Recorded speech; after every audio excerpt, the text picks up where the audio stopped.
2024-এর 9ই August আরজি করে তরুণী চিকিৎসককে ধর্ষণ খুন, তোলপাড় গোটা দুনিয়া। কলকাতা পুলিশের কাছ থেকে এই মামলার তদন্তভার সিবিআই এর হাতে তুলে দেয় হাইকোর্ট, কিন্তু পুলিশ যে সিভিক ভলান্টিয়ারকে গ্রেফতার করেছিল তাকেই কালপ্রিট বলে ঘোষণা করে সিবিআই। নতুন করে তদন্তের দাবি নিয়ে কলকাতা হাইকোর্টের দ্বারস্থ হন অভয়ার মা বাবা।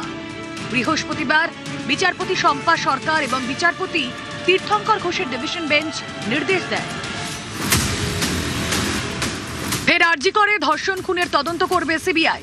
সিবিআই এর পূর্বাঞ্চলের যুগ্ম অধিকর্তার নেতৃত্বে 3 সদস্য কমিটি গঠন করতে হবে। 48 ঘন্টার মধ্যে সিট গঠন করতে হবে সিবিআইকে।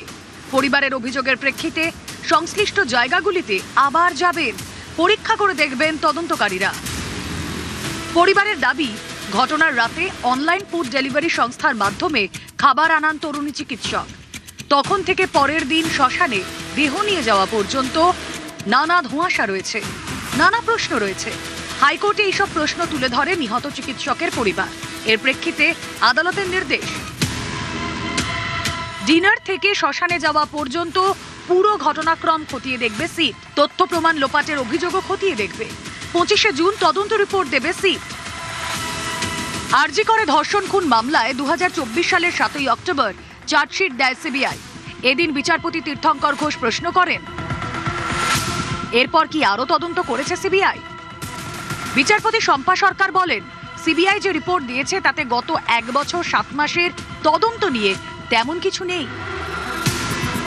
এরপরেই বিচারপতি তীর্থঙ্কর ঘোষ প্রশ্ন করেন, চার্জশিট দেওয়ার পর সিবিআই কতজনের সাক্ষ্য নিয়েছে? তখন সিবিআই এর আইনজীবী রাজদীপ মজুমদার বলেন, 70 থেকে 80 জনের সাক্ষ্য নেওয়া হয়েছে। বিচারপতি তীর্থঙ্কর ঘোষ বলেন, কেস ডায়েরি দেখান।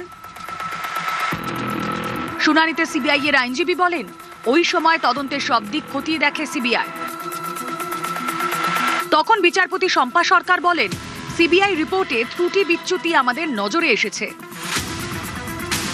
এর জবাবে সিবিআই এর আইনজীবী বলেন, ত্রুটি বিচ্যুতি হয়ে থাকলে তা পুলিশ এবং হাসপাতাল কর্তৃপক্ষের।